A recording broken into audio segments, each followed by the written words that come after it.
ವೀಕ್ಷಕರೇ, Royals Kannada prime ನ್ಯೂಸ್ಗೆ ಸ್ವಾಗತ. ನಾನು ರಮ್ಯಾ. ಮುಖ್ಯಾಂಶಗಳು. ಜಾಲಪ್ಪ ಜನ್ಮ ಶತಮಾನೋತ್ಸವದಲ್ಲಿ ಮುಖ್ಯಮಂತ್ರಿ ಭಾಗಿ.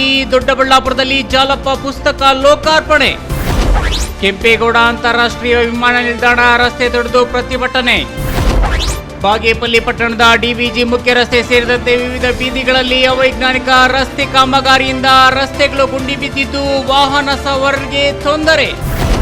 ಗುಡಿಬಂಡೆಯ ಅಂಬೇಡ್ಕರ್ ವಿಗ್ರಹ ದುಸ್ಥಿತಿ, ಕಂಚಿನದ ಅಥವಾ ಸಿಮೆಂಟ್ನದ? ದಲಿತ ಮುಖಂಡರ ಪ್ರಶ್ನೆ. ವಾರ್ತೆಗಳ ವಿವರ. ಜಾಲಪ್ಪ ಜನ್ಮ ಶತಮಾನೋತ್ಸವದಲ್ಲಿ ಮುಖ್ಯಮಂತ್ರಿ ಭಾಗಿ. ದೊಡ್ಡಬಳ್ಳಾಪುರದಲ್ಲಿ ಜಾಲಪ್ಪ ಪುಸ್ತಕ ಲೋಕಾರ್ಪಣೆ. ವಿವಿಧ ಕಟ್ಟಡಗಳ ಉದ್ಘಾಟನೆ, ಶಿಲಾನ್ಯಾಸ ಸಮಾರಂಭ.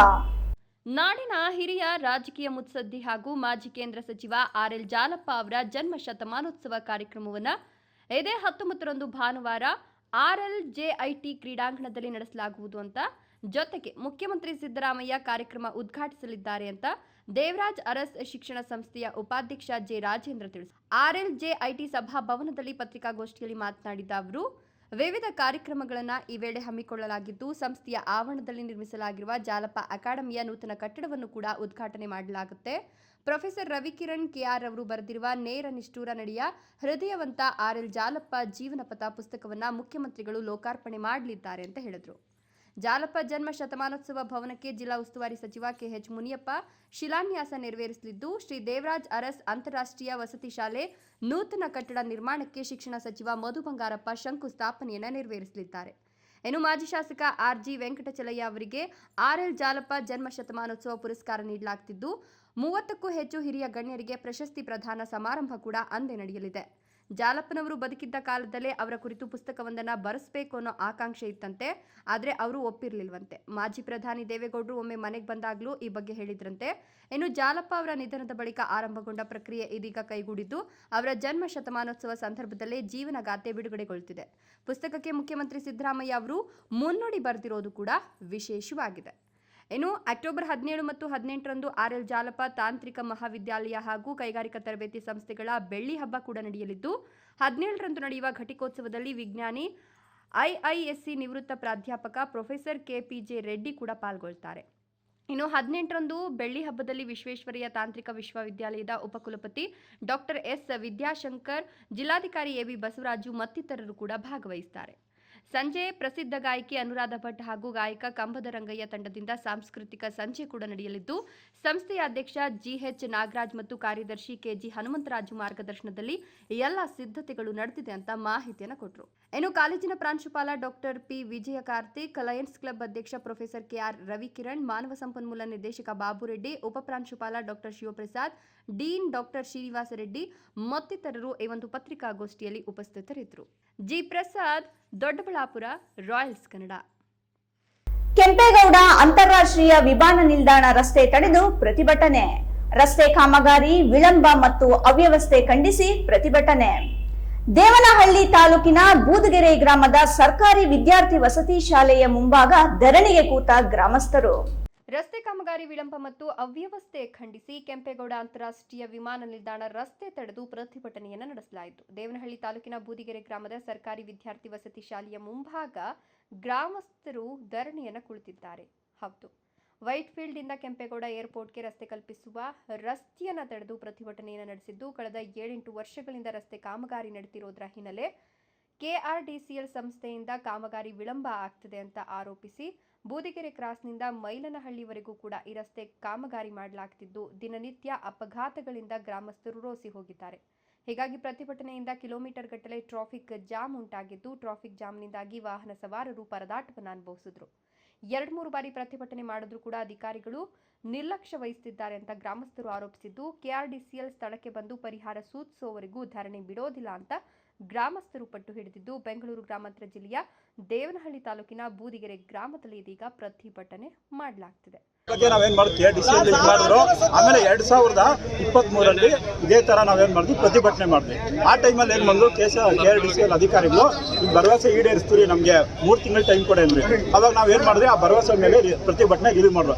ಇದುವರೆಗೂ ಏನು ಮಾಡಿಲ್ಲ. ಏನ್ ಮಾಡಿದ್ರು ಏನ್ ಗೊತ್ತಾ, KTS ಅಧಿಕಾರಿ ಕಡೆ ಗಮನ ಕೊಡ್ತಾ ಇಲ್ಲ. ದಿನ ಆಕ್ಸಿಡೆಂಟ್ ಎಷ್ಟೋ ಜನ 30-40 ಜನ ಸಾವನ್ನಪ್ಪಿದ್ದಾರೆ, ಎಷ್ಟೋ ಜನ ಕೈಕಾಲು ಮುರ್ಕೊಂಡಿದ್ದಾರೆ. ನಾವು ಏನು ಇದು ಮಾಡಿದ್ರು ಅವ್ರ ತಲೆ ಕೆಡ್ಸ್ಕೊಂತ ಇಲ್ಲ. ಆಮೇಲೆ ಸರ್ಕಾರ ಗಮನಕ್ಕೆ ತಂದ್ರು ನಾವು ದುಡ್ಡಿಲ್ಲ ಅಂತ ಹೇಳ್ತಾರೆ, ಗುಂಡಿಗೆ ಮುಚ್ಚೋದಕ್ಕೂ ದುಡ್ಡಿಲ್ಲ ಅಂತಾರೆ. ನೆಕ್ಸ್ಟ್ ನಮ್ಮ ಹೋರಾಟ ಏನ್ ಮಾಡ್ತೀರಾ ಅಂದ್ರೆ, ಮನೆಗೂ ನಾವು ಚಂದ ಎತ್ಬಿಟ್ಟು ಜೋಳಿಗೆ ಹಿಡಿದಿರ್ತೀರಿ. ನೆಕ್ಸ್ಟ್ ಮನೆ ಜೋಳಿಗೆ ಹಿಡ್ಬಿಟ್ಟು ನಮ್ಮ ಕಾಸಲ್ಲಿ ನಾವೇ ಗುಂಡಿ ಮುಚ್ಚಿಬಿಟ್ಟು ಟಾರ್ ಹಾಕ್ತೀರಿ ಡಂಬರ್. ಇದು ಇವತ್ತು ಏನಾದ್ರು ಇದು ಮಾಡಿಲ್ಲ, ನೆಕ್ಸ್ಟ್ ಹೋರಾಟ ನಮ್ಮದೇ. ಪ್ರತಿ ಹಳ್ಳಿಯಲ್ಲೂ ಪ್ರತಿ ಮನೆಗೂ ನಾವು ಜೋಳಿಗೆ ಹಿಡಿದ್ಬಿಟ್ಟು ನಮ್ಮ ಕಾಸಲ್ಲೇ ನಾವು ಗುಂಡಿ ಮುಚ್ಚಿಬಿಟ್ಟು ಸಾರ್ವಜನಿಕ ಅನುಕೂಲ ಮಾಡ್ಕೊಡ್ತಾ ಇದ್ದೀರಿ. ಏನಕ್ಕೆ ಈ ಸರ್ಕಾರ ಜನದ ಪರ ಇದೆಯಾ, ಯಾರ ಪರ ಇದೆ? ಸುಮ್ಮನೆ ವೇಸ್ಟ್. ನಮ್ಮ ಟ್ಯಾಕ್ಸ್ ದುಡ್ಡೆಲ್ಲ ಯಾರಿಗೆ ಹೋಗ್ತಾ ಇದೆಯೋ ಗೊತ್ತಿಲ್ಲ. ಈ ಟ್ಯಾಕ್ಸ್ ದುಡ್ಡು ಇಂಥ ಈಗ ನಾನು ಹೇಳ್ತಾ ಇರೋದು, ಇನ್ನೊಂದು ಏರ್ಪೋರ್ಟ್ ರಸ್ತೆ ದಿನ ಲಕ್ಷಾಂತರ ಗಾಡಿ ಓಡಾಡುತ್ತೆ. ಆ ಟ್ಯಾಕ್ಸಿ ಡ್ರೈವರ್ ದಿನ ಆಕ್ಸಿಡೆಂಟ್ಗಳು ನಾವು ಹೋಗಿ. ಆಮೇಲೆ ಇದೊಂದು ಏನಂದ್ರೆ ಬ್ಯಾಕ್ ಗೇಟ್ ಬೇರೆ ಕನೆಕ್ಟಿವಿಟಿ ರೋಡ್ ಇದು. ವೈಟ್ ಫೀಲ್ಡ್ ಎಲೆಕ್ಟ್ರಾನಿಕ್ ಸಿಟಿಯಿಂದ ಎಲ್ಲ ವೆಹಿಕಲ್ಲು ಇದೇ ರೋಡಲ್ಲೇ ಹೋಗಬೇಕು. ಸೊ ನಮಗೆ ಏನು ಗೊತ್ತಾ, ಸ್ಟ್ರೈಕ್ ಮಾಡಬೇಡಿ, ನಮ್ಗೊಂದು ತಿಂಗಳ ಟೈಮ್ ಕೊಡಿ. ಏನೋ ಕುಡ್ಡು ನೆಪ ಹೇಳ್ಕೊಂಡೇ ಬರ್ತಾ ಇದ್ದಾರೆ. ಆಲ್ರೆಡಿ ಅವ್ರಿಗೇನು ರಿಕ್ವಿಜೇಷನ್ ಕೊಟ್ಟಿದ್ದೀರಿ, ಎಲ್ಲ ಕೊಟ್ಟು ಹೇಳಿದ್ರು ಅವ್ರೇನು ಗೊತ್ತಾ, ಕುಂಟು ನೆಪ ಹೇಳ್ತಾ ಇದ್ದಾರೆ. ಈಗ ನಮ್ಮದು ಅವಧಾರಣೆ ಏನು ಗೊತ್ತಾ, ನಮ್ಮದು ಷರತ್ತುಗಳು KDCL MD ಬರಬೇಕು, PWD ಮಿನಿಸ್ಟ್ರು ಬರಬೇಕು, ಆಮೇಲೆ ಅದೇ ಅಧ್ಯಕ್ಷರು ಯಾರೋ KDCL ಅಧ್ಯಕ್ಷರು ಬರಬೇಕು. ಇದಕ್ಕೆ ಸಂಬಂಧಪಟ್ಟಿದ್ದ ಅಧಿಕಾರಿಗಳೆಲ್ಲ ಬಂದು ಇಲ್ಲಿ ಲಿಖಿತ ಮೂಲವಾಗಿ ಹೇಳ್ಬಿಟ್ಟು ಇವತ್ತೇ ನಮಗೆ ಕೆಲಸ ಸ್ಟಾರ್ಟ್ ಮಾಡಿ ಬೂದ್ಗೆರೆ ಕ್ರಾಸಿಂದ ಏರ್ಪೋರ್ಟ್ವರೆಗೂ ಏನು ಟೆಂಡರ್ ಆಗಿದೆಯೋ ಟೆಂಡರ್ ಕಂಪ್ಲೀಟ್ ಮಾಡಿ ಆಡಬೇಕು. ಕಂಪ್ಲೀಟ್ ಆಗೋ ದಿಲೀಪ್, ರಾಯಲ್ಸ್ ಕನ್ನಡ, ದೇವನಹಳ್ಳಿ. ಪಟ್ಟಣದ DVG ಮುಖ್ಯ ರಸ್ತೆ ಸೇರಿದಂತೆ ವಿವಿಧ ಬೀದಿಗಳಲ್ಲಿ ಅವೈಜ್ಞಾನಿಕ ರಸ್ತೆ ಕಾಮಗಾರಿಯಿಂದ ರಸ್ತೆಗಳು ಗುಂಡಿ ಬಿದ್ದಿದ್ದು ವಾಹನ ಸವಾರರಿಗೆ ತೊಂದರೆಯಾಗುತ್ತಿದೆ. ಪಟ್ಟಣದ DVG ಮುಖ್ಯ ರಸ್ತೆ ಸೇರಿದಂತೆ ವಿವಿಧ ಬೀದಿಗಳಲ್ಲಿ ಅವೈಜ್ಞಾನಿಕ ರಸ್ತೆ ಕಾಮಗಾರಿಯಿಂದ ರಸ್ತೆಗಳು ಗುಂಡಿ ಬಿದ್ದಿದ್ದು ವಾಹನ ಸವಾರರಿಗೆ ತೊಂದರೆಯಾಗುತ್ತಿದೆ. ಪಟ್ಟಣದ ಹೊರವಲಯದ TB ಕ್ರಾಸ್ನಿಂದ ನ್ಯಾಷನಲ್ ಕಾಲೇಜಿನವರೆಗೆ 100 ಅಡಿ ವಿಶಾಲವಾದ DVG ಮುಖ್ಯ ರಸ್ತೆಯಲ್ಲಿ 2 ಕಡೆ ರಸ್ತೆ ಕಾಣದೆ ಗುಂಡಿಗಳು ಬಿದ್ದಿವೆ. TB ಕ್ರಾಸ್ನಲ್ಲಿ ಪಟ್ಟಣಕ್ಕೆ ಮತ್ತು ಬೆಂಗಳೂರು ಮಾರ್ಗದ ತಿರುವಿನಲ್ಲಿ ಮಳೆ ನೀರು ಕೆರೆಯಂತಾಗಿದೆ. ಗುಂಡಿಗಳಲ್ಲಿ ಕೆಮ್ಮಣ್ಣಿನ ನೀರು ಸಂಗ್ರಹವಾಗಿದೆ. ಇದರಿಂದ ವಾಹನ ಸವಾರರು ಸಂಕಷ್ಟ ಎದುರಿಸುವಂತಾಗುತ್ತಿದೆ. ಪುರಸಭಾ ವ್ಯಾಪ್ತಿಯ ಸಿವಿಲ್ ನ್ಯಾಯಾಲಯದಿಂದ ನ್ಯಾಷನಲ್ ಕಾಲೇಜಿನ ಮುಖ್ಯ ರಸ್ತೆಯಲ್ಲಿ ಗುಂಡಿಗಳದ್ದೇ ಕಾರುಬಾರು. ರಸ್ತೆಗಳು ಸಂಪೂರ್ಣ ಹದಗೆಟ್ಟಿವೆ. ಪಟ್ಟಣದಲ್ಲಿ ಗುಂಡಿಲ್ಲದ ರಸ್ತೆಯೇ ಇಲ್ಲದಂತಾಗಿದೆ. ಅನೇಕ ಮಂದಿ ಗುಂಡಿ ತಪ್ಪಿಸಲು ಹೋಗಿ ಬಿದ್ದು ಗಾಯಗಳನ್ನು ಮಾಡಿಕೊಂಡಿರುವ ಅನೇಕ ಘಟನೆಗಳು ನಡೆದಿದೆ. ಪಟ್ಟಣದ ಡಾಕ್ಟರ್ HN ವೃತ್ತ, ಕೊತ್ತಪಲ್ಲಿ ರಸ್ತೆಯ ಮಸೀದಿಯ ಮುಂದೆ, ಕುಂಬಾರಪೇಟೆ, ಆವಲುವಂದೆ ರಸ್ತೆಗಳು ಸೇರಿದಂತೆ ಬೀದಿಗಳಲ್ಲಿ ಗುಂಡಿಗಳದ್ದೇ ಕಾರುಬಾರಾಗಿದೆ. 23 ವಾರ್ಡ್ ಇದೆ, ರಸ್ತೆ ಸರಿ ಇಲ್ಲ, ಕರೆಕ್ಟಾಗಿ ಫಿಲ್ಟ್ರ್ಗಳಲ್ಲಿ ನೀರು ಬರ್ತಾ ಇಲ್ಲ. ನೀವು ಬಿಡ್ತಕ್ಕಂಥ ನೀರು ಕೊಳಚೆ ನೀರು ಬರ್ತಾ ಇದೆ. ಡೈಲಿ ನಾವು ಹೇಳ್ತಾ ಇದ್ದೀವಿ, ಬಂದು ನಿಮಗೆ ಮಾತಾಡಿದ್ದೀವಿ, ಆದರೆ ನೀವು ಯಾವುದೇ ಮಾತಿಗೆ ಕಿವಿಗೆ ಹಾಕ್ತಾ ಇಲ್ಲ. ಇವತ್ತು 3ನೇ ವಾರ್ಡ್ನಲ್ಲಿ ಅಗ್ರಿಕಲ್ಚರ್ ಆಫೀಸ್ ಹತ್ರ ದಿನನಿತ್ಯ ಓಡಾಡ್ತಾ ಇದ್ದೀರಾ ನೀವು. ಅಲ್ಲಿ ಕರೆಕ್ಟಾಗಿ ಕೊಳಚೆ ನೀರೆಲ್ಲ ರೋಡಲ್ಲಿ ನಿಂತಿದೆ. ಅದಕ್ಕೆ ನೀವು ಗಮನಿಸಬೇಕು ಪುರಸಭೆಯವರು. ದಯವಿಟ್ಟು ಮುಂದಿನ ದಿನಗಳಲ್ಲಿ ನೀವು ಇದೇ ಥರ ಮಾಡಿದರೆ ನಾವು DYFI ಮುಖಾಂತರ ಪ್ರತಿಭಟನೆಯನ್ನು ನಾವು ಮಾಡ್ತೀವಿ. ದಯವಿಟ್ಟು ಇದಕ್ಕೆ ನೀವು ತಕ್ಷಣವೇ ಹೋಗಿ ಅಲ್ಲಿ ರಸ್ತೆಯನ್ನು ನಿರ್ಮಾಣ ಮಾಡಬೇಕು. ಅದು ಕೊಳಚೆ ನೀರು ರೋಡಲ್ಲಿ ನಿಂತೋಗಿದೆ, ನೀವು ತಕ್ಷಣ ಗಮನಿಸಬೇಕು. ಅದಕ್ಕೆ ಅಲ್ಲಿ ಡ್ರೈನ್ ಇಲ್ಲ, ರಸ್ತೆಗೆ ಹೋಗೋಕ್ಕೆ ಬರೋಕ್ಕೆ ದಾರಿ ಇಲ್ಲ ಸರಿಯಾಗಿ. ಅಲ್ಲಿ ಏನಾಗಿದೆ, ಮಳೆ ನೀರೆಲ್ಲ ರೋಡಲ್ಲಿ ಜಾಮ್ ಆಗಿಬಿಟ್ಟಿದೆ. ನೀವು ದಯವಿಟ್ಟು ಇದು ಗಮನಿಸಬೇಕಾಗಿ ತಮ್ಮಲ್ಲಿ ಈ ಮೂಲಕವಾಗಿ ನಾವು ವಿನಂತಿ ಮಾಡ್ತಾ. ಇನ್ನು ಬೃಹತ್ ಗಾತ್ರದ ವಾಹನ ಸಂಚಾರದಿಂದ ಗುಂಡಿಗಳು ಹೆಚ್ಚಾಗ್ತಿದೆ. ರಸ್ತೆಯಲ್ಲೆಲ್ಲ ಜಲ್ಲಿ ಕಲ್ಲುಗಳಿಂದ ಕೂಡಿದ್ದು ವಾಹನ ಸವಾರರಿಗೆ ತೊಂದರೆಯಾಗ್ತಿದೆ. ಡಾಕ್ಟರ್ HN ವೃತ್ತದ ಗೂಳೂರು ಕಡೆಗೆ ತಿರುವಿನ ರಸ್ತೆಯಲ್ಲಿ ಬೃಹತ್ ಗುಂಡಿ ಬಿದ್ದಿದೆ. ಮಳೆ ಹಾಗೂ ಚರಂಡಿ ನೀರು ಸಂಗ್ರಹವಾಗಿದೆ. ರಾತ್ರಿ ವೇಳೆ ಗುಂಡಿ ಕಾಣದೆ ಅಪಘಾತಗಳು ಸಂಭವಿಸಿವೆ. ಗೂಳೂರು ರಸ್ತೆಯಲ್ಲಿನ ಹುಬ್ಬುಗಳ ಪಕ್ಕದಲ್ಲಿ ಗುಂಡಿ ಬಿದ್ದಿವೆ. ಪಟ್ಟಣದ 20ನೇ ವಾರ್ಡ್ನ ಮುಖ್ಯ ರಸ್ತೆಯಲ್ಲಿ ಮಳೆ ಬಂದು ಗುಂಡಿ ಬಿದ್ದಿದೆ. ಇದುವರೆಗೂ ಪುರಸಭೆಯವರು ಇತ್ತ ಗಮನ ಹರಿಸಿಲ್ಲ. 4-5 ದಿನಗಳಿಂದ ವಾಹನ ಸವಾರರು ಗುಂಡಿ ತಪ್ಪಿಸಲು ಹೋಗಿ ಕೆಳಗೆ ಬಿದ್ದಿರುವ ಘಟನೆಯೂ ನಡೆದಿದೆ. ಈ ಬಗ್ಗೆ CPI ಮುಖಂಡ ವಾಲ್ಮೀಕಿ ಅಶ್ವತ್ಥಪ್ಪ ಮಾತನಾಡಿ, ಬಾಗೇಪಲ್ಲಿ ಪಟ್ಟಣದಲ್ಲಿ 23 ವಾರ್ಡ್ಗಳಿವೆ. ಈ ವಾರ್ಡ್ಗಳಲ್ಲಿ ಒಳಚರಂಡಿ ತುಂಬಾ ಸಮಸ್ಯೆ ಇದೆ. ಮಳೆ ಬಂದ ಸಂದರ್ಭದಲ್ಲಿ ಚರಂಡಿ ನೀರು ರಸ್ತೆಗೆ ಹರಿಯುತ್ತೆ. ಅವೈಜ್ಞಾನಿಕ ರಸ್ತೆಗಳನ್ನು ಮಾಡಲಾಗಿದೆ. 23 ವಾರ್ಡ್ಗಳಲ್ಲಿ ರಸ್ತೆಯಲ್ಲಿ ಗುಂಡಿಗಳು ಬಿದ್ದಿರೋದು ನೋಡಬಹುದು. ಸಮರ್ಪಕವಾಗಿ ಗುಂಡಿ ಮುಚ್ಚಿಲ್ಲ. ಉತ್ತಮ ರಸ್ತೆಗಳು ಗುಂಡಿ ಬಿದ್ದಿವೆ. ಪುರಸಭೆಯವರ ನಿರ್ಲಕ್ಷ್ಯವೇ ಇದಕ್ಕೆ ಕಾರಣ ಅಂತ ಹೇಳಲಾಗ್ತಿದ್ದು, ಏನಾದರೂ ಪುರಸಭಾಧಿಕಾರಿಗಳು ಎಚ್ಚೆತ್ತುಕೊಂಡು ಗುಂಡಿಗಳನ್ನು ಮುಚ್ಚಿ ಸಮರ್ಪಕವಾದ ರಸ್ತೆಯನ್ನ ಮಾಡಬೇಕು. ಇಲ್ಲದಿದ್ರೆ ಮುಂದಿನ ದಿನಗಳಲ್ಲಿ CPIM ಪಕ್ಷದಿಂದ ಉಗ್ರ ಹೋರಾಟ ಮಾಡಲಾಗುವುದು ಅಂತ ಎಚ್ಚರಿಸಿದ್ರು. ಗಣೇಶ್ ರೆಡ್ಡಿ, ರಾಯಲ್ಸ್ ಕನ್ನಡ, ಬಾಗೇಪಲ್ಲಿ. ಇದೀಗ ವಿರಾಮದ ನಂತರ ರಾಯಲ್ಸ್ ಕನ್ನಡ ಪ್ರೈಮ್ ನ್ಯೂಸ್ ಮುಂದುವರಿಯುತ್ತದೆ. ಸೌತ್ ಇಂಡಿಯನ್ ಟೆಲಿಶಾಪಿ ಪ್ರಸ್ತುತಪಡಿಸುತ್ತಿರುವ ಕ್ವಿಟ್ ಅಡಿಕ್ಷನ್ ಇದೊಂದು ಆಯುರ್ವೇದದ ಉತ್ಪನ್ನ, ಸಂಪೂರ್ಣವಾಗಿ ಗಿಡಮೂಲಿಕೆಗಳಿಂದ ತಯಾರಿಸಲ್ಪಟ್ಟಿದೆ. 100% ಸುರಕ್ಷಿತ, ಅಡ್ಡ ಪರಿಣಾಮಗಳಿಲ್ಲ. ಒಂದೇ ಪ್ಯಾಕ್ ನಲ್ಲಿ 3 ಬಾಟಲ್ಗಳು, ಪ್ರತಿ ಬಾಟಲ್ ನಲ್ಲಿ 60 ಗ್ರಾಂ ಪೌಡರ್. ಧೂಮಪಾನ, ಮದ್ಯಪಾನ, ತಂಬಾಕು ಅಥವಾ ಗುಟ್ಕಾ ಸೇವನೆ ಕೇವಲ 10 ರಿಂದ 15 ದಿನದೊಳಗೆ ಖಚಿತವಾಗಿ ಪರಿಹಾರ ನೀಡುತ್ತೆ. ಇಲ್ಲ ಅಂತ ಹೇಳಿದ್ರೆ ನೀವು ಕೊಟ್ಟ ಹಣ ನಿಮಗೆ ವಾಪಸ್. Money back guarantee within 15 days. ವೀಕ್ಷಕರೇ, ಪ್ರಸ್ತುತ ಮಾರುಕಟ್ಟೆಯಲ್ಲಿ ಇದರ ಬೆಲೆ 2990 ರೂಪಾಯಿಗಳು. ಆದರೆ ಇದೀಗ ನಿಮಗೋಸ್ಕರ ವಿಶೇಷ ರಿಯಾಯಿತಿ ದರದಲ್ಲಿ ಕೇವಲ 1990 ರೂಪಾಯಿಗಳಲ್ಲಿ ಮಾತ್ರ. ಕ್ವಿಕ್ ಅಡಿಕ್ಷನ್ ಪೌಡರ್ಗೆ ಆರ್ಡರ್ ಮಾಡಿ. ಕುಡಿತದ ಚಟದಿಂದ ಹೊರಬರಬೇಕೆ? ಕ್ವಿಟ್ ಅಡಿಕ್ಷನ್ ಪೌಡರ್ನ ಬಳಸಿ. ಧೂಮಪಾನದಿಂದ ಮುಕ್ತರಾಗಬೇಕೆ? ಕ್ವಿಟ್ ಅಡಿಕ್ಷನ್ ಪೌಡರ್ನ ಹಿಂದೆ ಬಳಸಿ. ತಂಬಾಕು ಅಥವಾ ಗುಟ್ಕಾ ಸೇವನೆಯಿಂದ ದೂರವಿರಬೇಕೆ? ಕ್ವಿಟ್ ಅಡಿಕ್ಷನ್ ಪೌಡರ್ನ ಬಳಸಿ. ಗುಡಿಬಂಡೆ ಪಟ್ಟಣದ ಹೃದಯ ಭಾಗದಲ್ಲಿರುವ ಡಾಕ್ಟರ್ ಬಿಆರ್ ಅಂಬೇಡ್ಕರ್ ವೃತ್ತದಲ್ಲಿ 3 ವರ್ಷಗಳ ಹಿಂದೆ ಭವ್ಯವಾಗಿ ಸ್ಥಾಪಿಸಲಾದ ಡಾಕ್ಟರ್ ಬಿಆರ್ ಅಂಬೇಡ್ಕರ್ ಅವರ ವಿಗ್ರಹ ಈಗ ನಿರ್ಲಕ್ಷ್ಯದಿಂದ ಹಾಳಾಗುತ್ತಿರುವುದು ಸ್ಥಳೀಯರ ಗಮನ ಸೆಳೆದಿದೆ. ವಿಗ್ರಹದ ಮೇಲಿನ ಬಣ್ಣವು ಚೂರು ಚೂರಾಗಿ ಕೆಳಗೆ ಬೀಳುತ್ತಿದ್ದು ಅಂಬೇಡ್ಕರ್ ಅವರ ಗೌರವಾನ್ವಿತ ಮುಖಭಾವನೆಗೂ ಹಾನಿಯಾಗಿದೆ. ಗುಡಿಬಂಡೆ ಪಟ್ಟಣದ ಭಾಗದಲ್ಲಿರುವ ಡಾಕ್ಟರ್ ಬಿಆರ್ ಅಂಬೇಡ್ಕರ್ ವೃತ್ತದಲ್ಲಿ 3 ವರ್ಷಗಳ ಹಿಂದೆ ಭವ್ಯವಾಗಿ ಸ್ಥಾಪಿಸಲಾದ ಸಂವಿಧಾನ ಶಿಲ್ಪಿ ಡಾಕ್ಟರ್ ಬಿಆರ್ ಅಂಬೇಡ್ಕರ್ ಅವರ ವಿಗ್ರಹ ಇದೀಗ ನಿರ್ಲಕ್ಷ್ಯದಿಂದ ಹಾಳಾಗ್ತಿರೋದು ಸ್ಥಳೀಯರ ಗಮನ ಸೆಳೆದಿದೆ. ವಿಗ್ರಹದ ಮೇಲಿನ ಬಣ್ಣವು ಚೂರು ಚೂರಾಗಿ ಕೆಳಗೆ ಬೀಳ್ತಾ ಇದ್ದು ಅಂಬೇಡ್ಕರ್ ಅವರ ಮುಖಭಾವನೆಗೂ ಹಾನಿಯಾಗಿದೆ. ವಿಗ್ರಹದ ಸುತ್ತಲೂ ರಕ್ಷಣೆ, ಬೆಳಕು ಮತ್ತು ಸಂರಕ್ಷಣೆ ವ್ಯವಸ್ಥೆಯ ಕೊರತೆಯು ಸ್ಪಷ್ಟವಾಗಿ ಗೋಚರಿಸುತ್ತಿದೆ. ಪಟ್ಟಣದ ಜನತೆ ಹಾಗೂ ಅಂಬೇಡ್ಕರ್ ಅಭಿಮಾನಿಗಳಲ್ಲಿ ಈ ವಿಷಯ ಚರ್ಚೆಗೆ ಗ್ರಾಸವಾಗಿದ್ದು, ದೇಶದ ಸಂವಿಧಾನ ಶಿಲ್ಪಿಯ ವಿಗ್ರಹವೇ ಹಾಳಾಗಿರುವಾಗ ಸಣ್ಣ ವಿಷಯಗಳಿಗೂ ಕಾರ್ಯಕ್ರಮ ನಡೆಸುತ್ತಿದ್ದ ನಾಯಕರು ಮತ್ತು ಸಂಘಗಳು ಎಲ್ಲಿದ್ದಾರೆ ಅಂತ ನಾಗರಿಕರು ಪ್ರಶ್ನಿಸುತ್ತಿದ್ದಾರೆ. ಈ ಕುರಿತು ಜಿಲ್ಲಾಡಳಿತ ಮುಖಂಡರಾದ ಗಂಗರಾಜು ಆಕ್ರೋಶ ವ್ಯಕ್ತಪಡಿಸಿ, ಈ ವಿಗ್ರಹವು ಕಂಚಿನದ್ದೋ ಅಥವಾ ಸಿಮೆಂಟಿನದ್ದೋ ಅಂತ ಸ್ಪಷ್ಟವಾಗಿಲ್ಲ. ಕೇವಲ 3 ವರ್ಷಗಳಲ್ಲೇ ಬಣ್ಣವು ಚೂರಾಗಿ ಬೀಳ್ತಿರೋದು ವಿಷಾದನೀಯ. ವಿಗ್ರಹದ ಸುತ್ತಮುತ್ತ ಯಾವುದೇ ಬೆಳಕು ವ್ಯವಸ್ಥೆ ಇಲ್ಲದೆ ಕತ್ತಲಲ್ಲಿ ಮುಳುಗಿದೆ. ನಾಮಫಲಕಕ್ಕೂ ಸೂಕ್ತ ಪ್ಲಾಸ್ಟರಿಂಗ್ ಆಗಿಲ್ಲ. ಅಂಬೇಡ್ಕರ್ ಅವರ ಹೆಸರಿನಲ್ಲಿ ಪಟ್ಟಣದಲ್ಲಿ ಅನೇಕ ಸಂಘ ಸಂಸ್ಥೆಗಳು ಕೆಲಸ ಮಾಡ್ತಿವೆ ಅಂತ ಹೇಳ್ಕೊಂಡ್ರು ವಿಗ್ರಹದ ಸಂರಕ್ಷಣೆಗೆ ಯಾರು ಮುಂದೆ ಬಂದಿಲ್ಲ ಎಂಬುದು ನೋವಿನ ಸಂಗತಿ ಅಂತ ಟೀಕಿಸಿದ್ರು. ಗುಡಿಬಂಡೆ ಪಟ್ಟಣದಲ್ಲಿ 2022 5ನೇ ತಿಂಗಳು 23ನೇ ತಾರೀಕು ಸೋಮವಾರ ಡಾಕ್ಟರ್ ಬಾಬಾ ಸಾಹೇಬ್ ಬಿಆರ್ ಅಂಬೇಡ್ಕರ್ ಅವರ ಪುತ್ಥಳಿಯನ್ನು ಎಲ್ಲ ಸಂಘಟನೆಗಳು, ತಾಲೂಕು ಆಡಳಿತ ಮತ್ತು ಎಲ್ಲ ಸಾರ್ವಜನಿಕರ ಸಹಭಾಗಿತ್ವದಲ್ಲಿ ನಿರ್ಮಾಣವಾಗಿರುವುದಾಗಿ ತಿಳಿದು ಬಂದಿರುತ್ತದೆ. ಈ ಕುರಿತು ಕೆಲವೊಂದು ವಿಷಯಗಳಿಗೆ ಸಂಬಂಧಪಟ್ಟಂತೆ ಮುಖ್ಯವಾಗಿ ಅಲ್ಲೇ ಅಭಿವೃದ್ಧಿಪಡಿಸ್ತಾ ಇರತಕ್ಕಂಥ ವಿಚಾರ ಮತ್ತು ಪುತ್ಥಳಿಯ ವಿಚಾರಕ್ಕೆ ಸಂಬಂಧಪಟ್ಟಂತೆ ಡಾಕ್ಟರ್ ಬಿಆರ್ ಅಂಬೇಡ್ಕರ್ ಅವರ ಪುಣ್ಯಸ್ಮರಣೆ ಮತ್ತು ಜಯಂತಿಯ ಕಾರ್ಯಕ್ರಮಗಳಲ್ಲಿ ಪದೇ ಪದೇ ಆ ಪುತ್ಥಳಿ ಇದು ಕಂಚಿನದ ಅಥವಾ POPದ ಯಾವುದು ಎನ್ನುವುದರ ಬಗ್ಗೆ ಸಾಕಷ್ಟು ವಿಚಾರಗಳು ಚರ್ಚೆಗೆ ಬರ್ತಾ ಇರೋದ್ರಿಂದ ಈ ಸಂಬಂಧ ಅಲ್ಲಿ ನಾವು ಇವಾಗ ಪ್ರಸ್ತುತ ಪರಿಶೀಲಿಸಿದಂಥ ಸಂದರ್ಭದಲ್ಲಿ ಪುತ್ಥಳಿ ಅಲ್ಲಲ್ಲಿ ಸ್ವಲ್ಪ ಪೇಂಟು ಕಿತ್ತೋಗಿರತಕ್ಕಂಥದ್ದು ಕಂಡು ಬರ್ತಾ ಇರೋದ್ರಿಂದ ಈ ಪುತ್ಥಳಿಯ ವಿಚಾರವಾಗಿ ಚರ್ಚೆ ಮಾಡಲು ತಹಶೀಲ್ದಾರರು ಆ ಒಂದು ಪೂರ್ವಭಾವಿ ಸಭೆಯಲ್ಲಿ ನಾನು ಇಡೀ ಡಾಕ್ಟರ್ ಬಿಆರ್ ಅಂಬೇಡ್ಕರ್ ಪುತ್ಥಳಿಯ ನಿರ್ಮಾಣದ ಸಮಿತಿಯನ್ನು ಕರೆದು ಪರಿಶೀಲನೆ ಮಾಡುವುದಾಗಿ ತಿಳಿಸಿರುತ್ತಾರೆ. ಅದೇ ರೀತಿಯಾಗಿ ಸುಮಾರು ಬಾರಿ ಆ ಒಂದು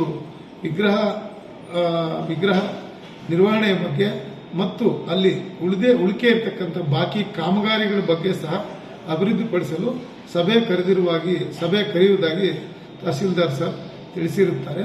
ಅದನ್ನು ಆದಷ್ಟು ಬೇಗ ಸಭೆ ಸೇರಿಸಿ ಈ ಒಂದು ವಿಗ್ರಹದ ಹತ್ರ ಆಗಬೇಕಾಗಿರ್ತಕ್ಕಂಥ ಅಭಿವೃದ್ಧಿ ಕೆಲಸ ಮತ್ತು ಆ ಒಂದು ಪೇಂಟಿಂಗು ಶಿಥಿಲವಾಗುತ್ತಿರುವುದರ ಬಗ್ಗೆ ಕ್ರಮವಹಿಸಲು ನಾವು ಸಮಾಜ ಕಲ್ಯಾಣ ಇಲಾಖೆಯಿಂದ ಮತ್ತೊಂದು ಸರಿ ತಾಲೂಕು ಆಡಳಿತ ಮತ್ತು ತಹಶೀಲ್ದಾರ್ ಸಾಹೇಬರಿಗೆ ಮನವಿ ಸಲ್ಲಿಸಿ ಎಲ್ಲ ಮುಖಂಡರನ್ನ ಒಂದು ಕಡೆ ಸೇರಿಸಿ ಇದಕ್ಕೆ ಒಂದು ತಾರ್ಕಿಕ ಅಂತ್ಯವನ್ನು ಅಥವಾ ಈ ಒಂದು ಪ್ರಗತಿಯಲ್ಲಿ ಆ ಒಂದು ಕಾಮಗಾರಿಯಲ್ಲಿ ಬಾಕಿ ಇರತಕ್ಕಂಥ ಎಲ್ಲ ಕೆಲಸಗಳನ್ನು ಪೂರ್ಣಗೊಳಿಸಲು ಕ್ರಮವಹಿಸುವುದು ಅಂತ ತಮ್ಮಲ್ಲಿ ತಿಳಿಯಪಡಿಸ್ತಾ ಇದ್ದೀನಿ. ಇನ್ನು ಸಂವಿಧಾನ ಶಿಲ್ಪಿಯ ಪ್ರತಿಮೆಯು ನಮ್ಮ ಸಾಂವಿಧಾನಿಕ ಚೇತನೆಯ ಸಂಕೇತ. ಅದನ್ನ ಈ ರೀತಿ ನಿರ್ಲಕ್ಷ್ಯದಿಂದ ಬಿಟ್ಟುಬಿಡೋದು ಸಮಾಜದ ಹೀನಾಯತೆ.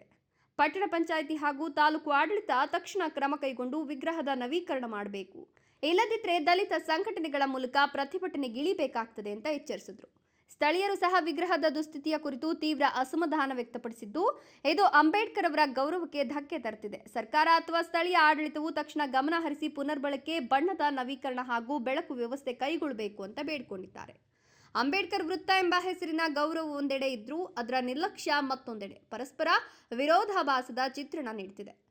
ಇನ್ನು ಅಂಬೇಡ್ಕರ್ ವೃತ್ತದಲ್ಲಿ ಪ್ರತಿಮೆಯ ನವೀಕರಣ, ಸುತ್ತಮುತ್ತಲಿನ ಸೌಂದರ್ಯೀಕರಣ, ಬೆಳಕು ಮತ್ತು ರಕ್ಷಣೆ ವ್ಯವಸ್ಥೆ ತಕ್ಷಣ ಮಾಡಬೇಕು ಅಂತ ಸ್ಥಳೀಯರು ಒತ್ತಾಯಿಸಿದ್ದು, ಅಂಬೇಡ್ಕರ್ ಪ್ರತಿಮೆಗೆ ಗೌರವ ಕೊಡೋದು ಕೇವಲ ಮಾಲೆ ಹಾಕೋದಲ್ಲ, ಅದರ ಸಂರಕ್ಷಣೆ ಕೂಡ ನಮ್ಮ ಸಾಮಾಜಿಕ ಜವಾಬ್ದಾರಿಯೂ ಹೌದು.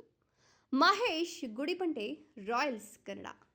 ದೇವನಹಳ್ಳಿ ಪುರಸಭಾ ವ್ಯಾಪ್ತಿಯಲ್ಲಿ ಹಲವು ಅಭಿವೃದ್ಧಿ ಯೋಜನೆಗಳ ಉದ್ಘಾಟನೆ. ಸಚಿವ ಕೆಎಚ್ ಮುನಿಯಪ್ಪ ಅಂಗನವಾಡಿ ಮತ್ತು ಆಂಜನೇಯ ಸ್ವಾಮಿ ದೇವಾಲಯ ಜೀರ್ಣೋದ್ಧಾರಕ್ಕೆ ಚಾಲನೆ. ದೇವನಹಳ್ಳಿ ಪುರಸಭಾ ವ್ಯಾಪ್ತಿಯಲ್ಲಿ ಹಲವು ಅಭಿವೃದ್ಧಿ ಯೋಜನೆಗಳ ಉದ್ಘಾಟನೆಗೆ ಸಚಿವ ಕೆಎಚ್ ಮುನಿಯಪ್ಪ ಆಗಮಿಸಿದ್ರು.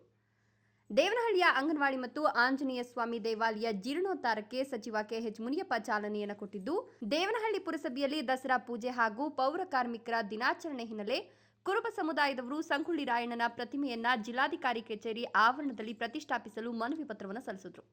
ಇನ್ನು ದೇವನಹಳ್ಳಿ ಪುರಸಭೆ ವ್ಯಾಪ್ತಿಯಲ್ಲಿ ವಿಶೇಷ ಅನುದಾನದಲ್ಲಿ 100 ಕೋಟಿ ನೀಡಬೇಕು, ಹಾಗೆ ವಿದ್ಯುತ್ ಚಿತಾಗಾರಕ್ಕೆ ಬೇಕಾದ ಅನುದಾನವನ್ನು ಮೊದಲ ಹಂತದಲ್ಲಿ ಬಿಡುಗಡೆ ಮಾಡುತ್ತೇವೆ ಅಂತ ಹೇಳಿದ್ದು, ನಿವೇಶನ ರಹಿತರಿಗೆ ಈ ಸಾಲಿನಲ್ಲಿ ದೇವನಹಳ್ಳಿಗೆ 1,000 ನಿವೇಶನ ನೀಡಲಾಗುತ್ತದೆ. ಇನ್ನು ರಸ್ತೆ ಕಾಮಗಾರಿ ಆಮೆಗತಿಯಲ್ಲಿ ನಡೆಯುತ್ತಿರುವ ಬಗ್ಗೆ ಗುತ್ತಿಗೆದಾರರಿಗೆ ಸೂಚನೆ ನೀಡಲಾಗುವುದು. ಇದರ ಜೊತೆಗೆ ಪೌರ ಕಾರ್ಮಿಕರಿಗೆ ತಾತ್ಕಾಲಿಕ ನಿವೇಶನ ಹಕ್ಕು ಪತ್ರವನ್ನು ಸಚಿವರು ಈ ಸಂದರ್ಭದಲ್ಲಿ ನೀಡಿದ್ದಾರೆ.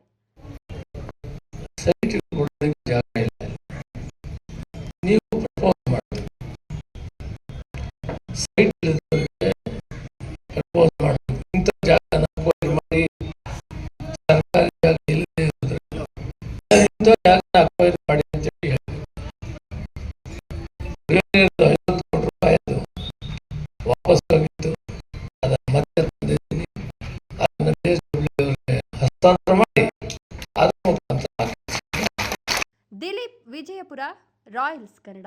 ಗ್ರಾಮೀಣ ಪ್ರದೇಶದ ಅಭಿವೃದ್ಧಿಗೆ ಮತ್ತು ನೈರ್ಮಲ್ಯ ಕಾಪಾಡಿಕೊಳ್ಳಲು ಮಹಾತ್ಮ ಗಾಂಧಿ ರಾಷ್ಟ್ರೀಯ ಉದ್ಯೋಗ ಖಾತ್ರಿ ಯೋಜನೆ ವರದಾನವಾಗಿದ್ದು, ಇದನ್ನು ಸದ್ಬಳಕೆ ಮಾಡಿಕೊಳ್ಳಬೇಕೆಂದು ಜಿಲ್ಲಾ ಪಂಚಾಯಿತಿ ಉಪ ಕಾರ್ಯದರ್ಶಿ ಅತೀಕ್ ಪಾಷಾ ಕರೆ ನೀಡಿದ್ದಾರೆ.